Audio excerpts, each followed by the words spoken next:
coming up on today's show? I started this TikTok series called What Should Mom Draw Today, where I would take suggestions from audience members and I would draw whatever they said. I decided to open this shop. I was up and running in a week. Everything just went. Awesome. The thing about tattoos is technically, anybody can learn the technical aspect, but the artistic part, as you know, is like you either have it or you don't. I only do one tattoo a day because I want all of my creative energy to go to the one person. I don't want it to feel rushed. They're not waiting for anyone before or after. This is your special artistic space. Hi there, I'm April Paige, breaking down the what, when, where, and how creatives get their inspiration. I'm a big fan of the cursey words, and I've been a creative for 30 plus years in marketing and fine art. This is where creatives unite to break down the facts of creative life. Buckle up, let's get lost in the world of creativity together. Welcome everyone to Artist Antics with April, where we talk to creatives about creativity. And today I am very excited to sit down to talk to tattoo artist Tara Ott-Donahue. Welcome, Tara. I'm so happy to be here. Yay, I am too. I can't wait to get into it. Tara is a self-taught tattoo artist with a background in fine art and a very deep love for creating meaningful and personal designs. She approaches every piece with care, creativity, and collaboration. Whether you're looking for something symbolic, whimsical, or entirely one of a kind, she helps bring your vision to life in a way that feels true to you. She has a bachelor's of fine art in photography, painting, and drawing from East Carolina University, and a master's of fine art in photography from James Madison University. Her previous professions, which were similar to mine in the corporate world, she has in graphics, quality operations, and customer experience. She's certified in American Sign Language, very interesting, and is based out of Cary, North Carolina. So I am so excited to get started. My first question to you is, I love hearing about the initial spark that everyone gets to, for their craft. So I'm just curious, tell us, what first got you, excited about tattooing? It's kind of a funny story in retrospect because the path is very obvious, but it wasn't at the time. I had kind of put art on the back burner. Like you said, I am educated, very educated in art. Yeah. But I had children and I went into corporate America and the creative side had to be kind of squelched. And I started this TikTok series called What Should Mom Draw Today, where I would take suggestions from audience members and I would draw whatever they said. I had rules, and my rules were like I couldn't erase. I had to use permanent materials, pens, markers, whatever, and it was whatever you wanted. And so I would do these live videos, and I got 7,000 followers by the time I was done. Wow. Yeah. But while I was on TikTok, I saw this kid. I couldn't even tell you who it was or what he was or anything, right? But it was a TikTok where he was challenging myself to tattoo daily with the machine I got for Christmas. And I was like, oh, he can afford a tattoo machine? And I look it up and it was $60 on Amazon to get everything I needed to start off. And I was like, I shall do that. And I ordered the things. My husband thought I was crazy. And he was like, please don't tattoo on yourself. Do research. And it grew from there. It started in my bedroom and it grew and grew until I had my own shop. You started tattooing all your family and friends, I bet. And then strangers started volunteering. So I was like, okay, maybe I'm getting better. That's awesome. So for your TikTok, when you were doing your daily drawing, was that live? I did live, and I also did recordings because even though they were well done drawings, nobody wants to sit and watch a drawing for an hour. The immediate culture, what is it? Impulse culture, immediate instant gratification. There we go. Yeah, you can fast forward it. I'm trying to do that with my paintings now, is record me painting and then do the high speed version, and so you don't have to sit through the whole thing. But yeah, that's cool. Wow, I didn't expect that. How interesting. So did you start contacting tattoo parlors? Like, how did that work? Like, from doing friends and family and then starting to be professional, or did you just quit your corporate stuff and go into it all full bore with, free abandon? How did that work? It sort of just happened. Again, sometimes things are meant to be, but I did contact some tattoo shops. I tried to get apprenticeships. It's really competitive. And so I was apprenticed by myself and YouTube. And anytime I wanted to know something, I did deep research and I ordered so many things. And so I'm just going to show this real quick, but like my tattoo studio, I had all of this before I had a studio. It was in my bedroom. People would be tattooed next to my queen size bed in the tattoo chair. Oh my gosh. My kids thought it was totally normal. Like, oh, someone's coming for a tattoo. Right. But at the end of January, I was actually laid off. There was some restructuring. Yeah. And everybody else in the free world. Oh my gosh. I was too. So no, it's just the way of the world right now, unfortunately. It is. And it is hard to get a job despite being qualified. Oh, and yeah. It is hard. And everybody, I think every day there was a new person, a different person every single day that would go, why don't you just tattoo full time? And I'm like, because I want benefits, because I want a steady paycheck. And eventually, like, the studio happened. It was everything just like, it was so easy. And from the time I decided to open this shop, I was up and running in a week. Everything just went. Awesome. Yeah. And that's a lesson to our audience. It's part of the reason I started this channel too, is to make it not so scary, to show that, we're doing it. We're, running the race, so to speak. And you just have to decide.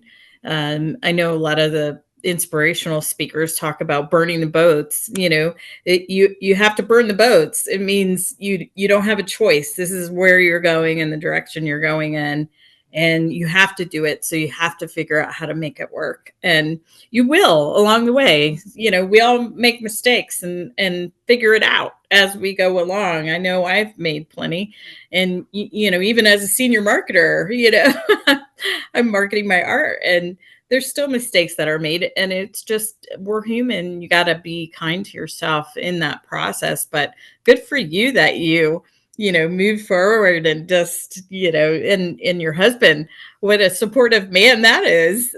Oh my gosh, my husband is the greatest man ever. But I should say, one of the other reasons it was so scary, besides everything we've already mentioned, was is my husband is a full-time student. He's on his last year of vet school. So this had to work. I had to make money.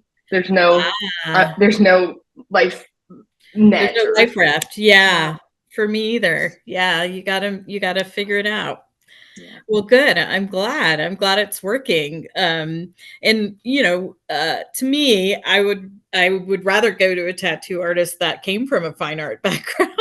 I mean, it's helpful. The thing about tattoos is, technically, anybody can learn the technical aspect, but the artistic part, as you know, is like, you either have it or you don't. And so you can go to a technically fine artist, but if you want like a piece of artwork, you probably want somebody with some version of art background. Yeah, no, for sure.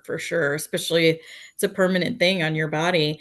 I have a fun story. So I like to paint with several artists, throughout the year, a couple times a year, just to share ideas and techniques and processes side by side. We paint the same reference and just talk about, what we're doing, how we do it. And I only choose people that I really like their work, and some are open, some are not.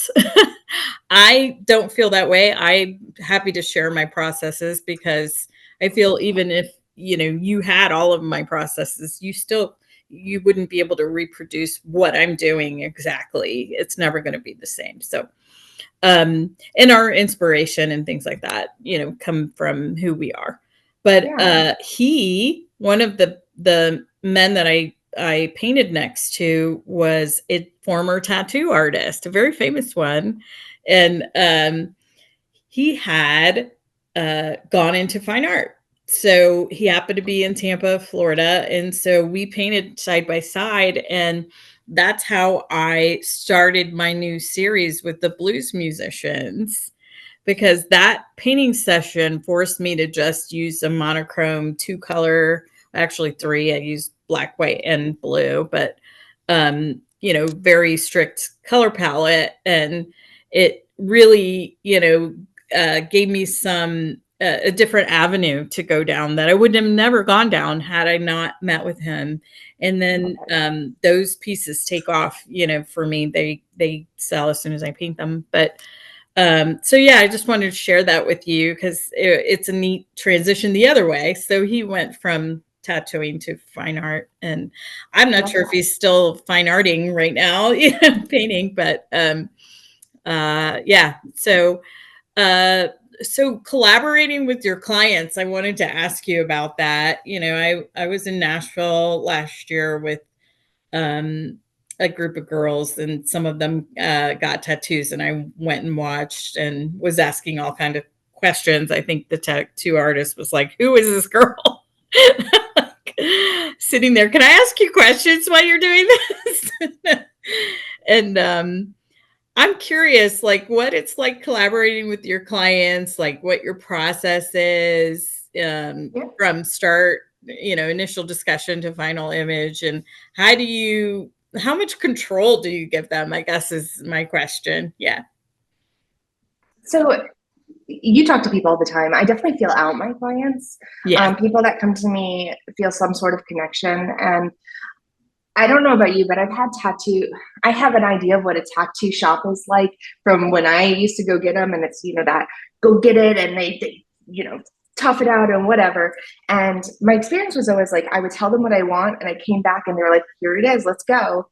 And especially when I was younger, I wasn't very good at vocalizing when I'm like, ooh, but I want to change something. It was like, okay, don't want to cause any waves. Right. And that is an experience that I refuse to have in my shop. So yeah. I am a very quiet, like, this is as loud as my space is. There's other, I call them like self-care. It's a self-care hall. There's massage and tanning and things and stuff out there. Okay. But in here, when we have a session, you can either do a virtual or a in-person consultation. We talk for about 20 minutes or so. I let them say what they're wanting, where they want it, I ask for like images, and sometimes I give them homework. So like if they are a little more loose about what they're looking for and they're like, I just like pictures of dogs, I'm like, cool. I need you to send me 5 photos of tattoos that you were drawn to. It doesn't have to be dogs, but I need to understand what styles you get drawn to, because my fine art background, I'm a little more adaptable as far as like, I don't have to stay in a specific style, which is fun. And so they give me all the information. I send an invoice of an estimate of what I think the tattoo is going to cost. They pay a deposit. And once they pay the deposit, I start drawing. And so once they pay the deposit, they also are able to put them on my schedule, whatever day. I only do 1 tattoo a day because I want all of my creative energy to go to the one person. I don't want it to feel rushed. They're not waiting for anyone before or after. This is your special artistic space. And so once they pay their deposit, I usually try to draw within a week or out. And I do proofs, and I'm like, hey, based on this, this is what I got. What do you think? What edits do you have? And I encourage it. I emphasize, because I'm like, this isn't going on my body. This is yours. I won't ever see it again, please. Right.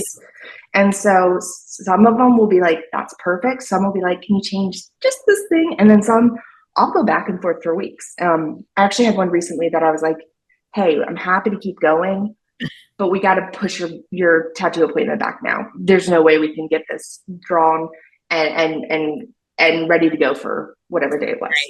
Right. Yeah. No, it's very similar to fine art, because when I was doing custom work in Tampa, I would do the same thing. I had to process like that, where I would do a storyboard or, sample board, so to speak, and say, okay, here's where I think you said you wanted to go based on all the questions and the responses. And then they either say yay or nay. And then I might do another one or two. And then I start the actual piece, and probably a third way through, I make sure they sign off on that. The piece is, and make sure there's no changes still. And then when I finish, then yeah, and I get payment on that. So I do a third, and a third. And that way they have skin in the game, no pun intended. um, they have skin in the game when we're going through the process. But yeah, I mean, it can get really daunting sometimes. I've actually declined to work with certain people in the past because I really just from the initial discussion knew it was going to be really rough. And some of the designers, I would go with them to the location and talk to the client, and I'm like, no.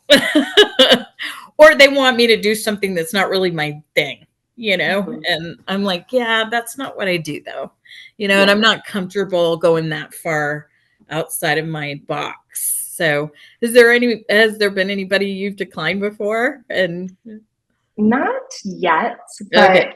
I feel like you've put into my website, I believe, but I try to make it as transparent as possible, what you're expecting, what you're going to get, what you're going to pay, what everything, so that hopefully people filter themselves out if it's not going to be for them. Yeah. And so this is kind of a social question. What are some of the misconceptions people still have about tattoo artists and or tattoos in general? I mean, I know some that I know of, but I'd just love to hear your take on that. So I want to preface what I'm about to say with, I love this man and he has come a long way, but my grandfather, he just turned 82, and he bought my tattoo chair recently. Like, he's very supportive, but he still believed that tattoos were like only like criminals get them and you're gonna get infected, like Mean Girls. It's gonna get infected and you're gonna die. That's what's gonna happen.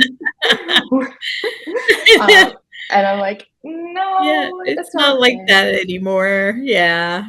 There's a lot of good practices for safety. Yeah, there's a reason we have our permits and all the things.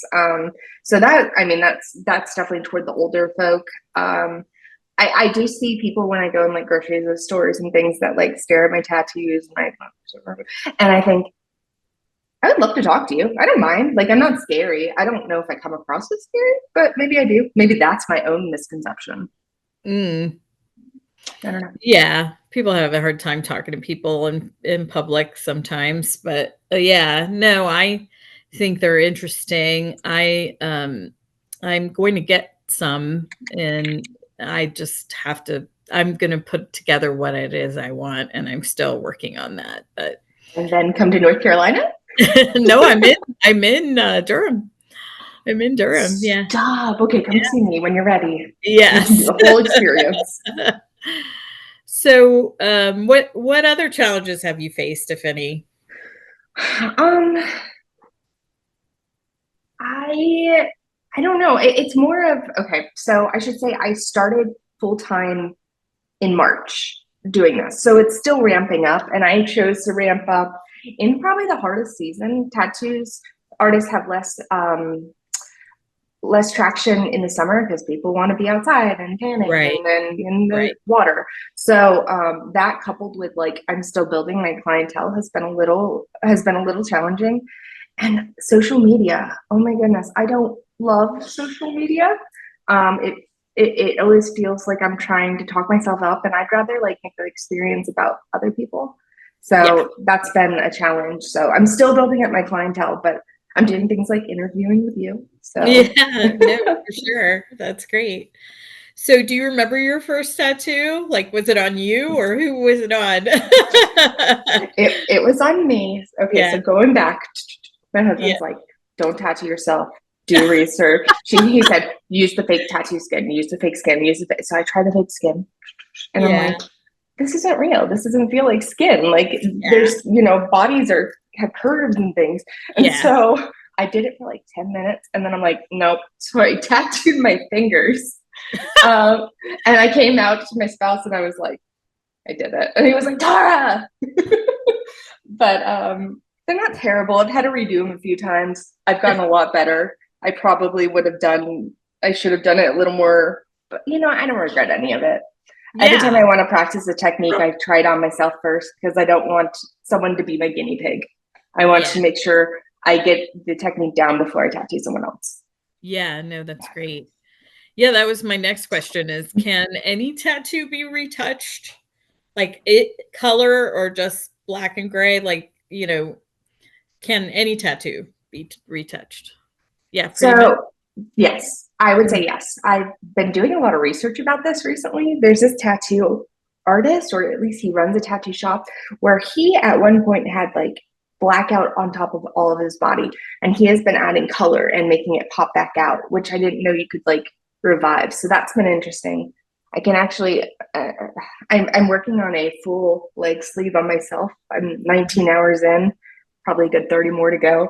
And some of it is covering up other tattoos that I've already, not that I don't like them, but they don't fit with the piece anymore. Right. You're right. So, but I do a lot of, it's surprising how many people have tattoos they don't love, that they're like, it wasn't my vision, he went too big, the color, they wouldn't listen to I hear a lot of you might want to cut that, I don't know, but I hear a lot of, they did not hear what I was saying and did this. Can you make it look like how I actually wanted it? Yeah. Yeah. So have you done some fixing of other people's? Okay, great. Oh yeah. I've done a lot of touch-ups where like the colors or the line work wasn't great. I just completed my most recent one it's on my Instagram, but there is a woman who got a best friend tattoo with her friend, and she loves her friend still, no animosity there. But it was like a Mickey balloon, and the friend got this cute dainty one on the wrist, and she got like this big thing on her side. Right. She's like, I don't even like Mickey that much. Like and so every time she saw it, she hated it, but felt bad because she loves her friend and she loves that. Right. Like, so I designed with a lot of collaboration a bouquet to cover it up, and I added a little Mickey back into the bouquet and did this whole, and she was like, I can't even see Mickey. Like, I know I can't even see it. And just to have somebody at the end hug me because they love their tattoo and their body again, nothing like it. Oh, that's awesome. Yeah. So I was going to ask you your favorite creation story, but I think we just heard it. Is that true? Do you have any others that are funny, ambitious, meaningful? I mean, everybody has a really meaningful tattoo. Yeah. Truly. I have two that I'm thinking of the top of my head. One is, I make fun of him a lot. He's great. My spouse is great, but he is the worst person in the world to tattoo. I've told him this before. He like, you can't talk to him, and it's like this the whole time. And I'm like, should I stop? Are you okay? And he's like, just keep going. I'll let you know. And I'm like, but he has a portrait of our dog that passed away that's really beautiful. It looks just like her on his forearm that I did. I think I saw it on your site. It looks like a husky or something. Or it's a Shiba, so winterish. Yeah. So I did that one, and then I'm working on.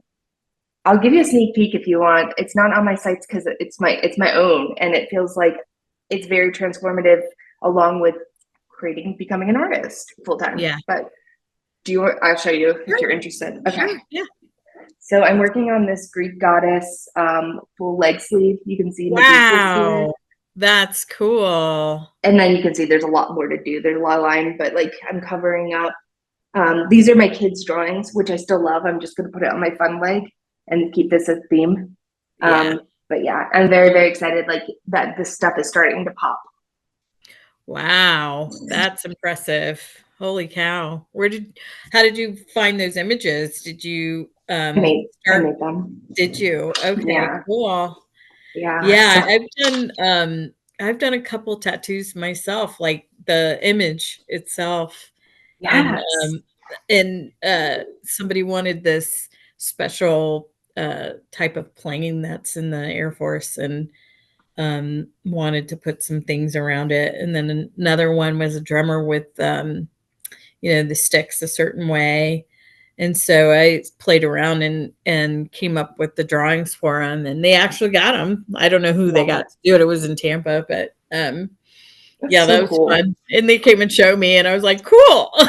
Like, I love it. It's different. I do love getting to do kid drawings, I should say. That's like fun. Yeah, I saw that on your site too, like one that said blooming, and I think and it's spelled wrong. Yeah, that's cute. I love it. I was like, oh my God, how sweet. So, what kind of equipment, inks, software do you use when you're doing all this? Just, for the people who might be interested. Sure. Well, I do all my drawing on Procreate. Sometimes I use Photoshop, but generally Procreate. And let me grab it. I recently upgraded my tattoo pen to the Dragon Hawk Fold Pro Year of the Snake. I don't know if that matters. I just like that it was green. Yeah. So I use this. Sorry, put it on. There we go. So we got Dragon Hawk. It has multiple batteries, so I can switch it out and not lose that. Gotcha. I have a ink bed that is electric, so I don't have to worry about anything to save my back. Let's be honest. Yeah. Thermal printer, very important. Like, it's fun to draw, but really you're going to save you're going to have cleaner tattoos, and that's generalizing, but generally speaking, you're going to have cleaner tattoos, and you'll get to do your drawing on your computer and then not worry about how to transfer it on the body. So a thermal printer.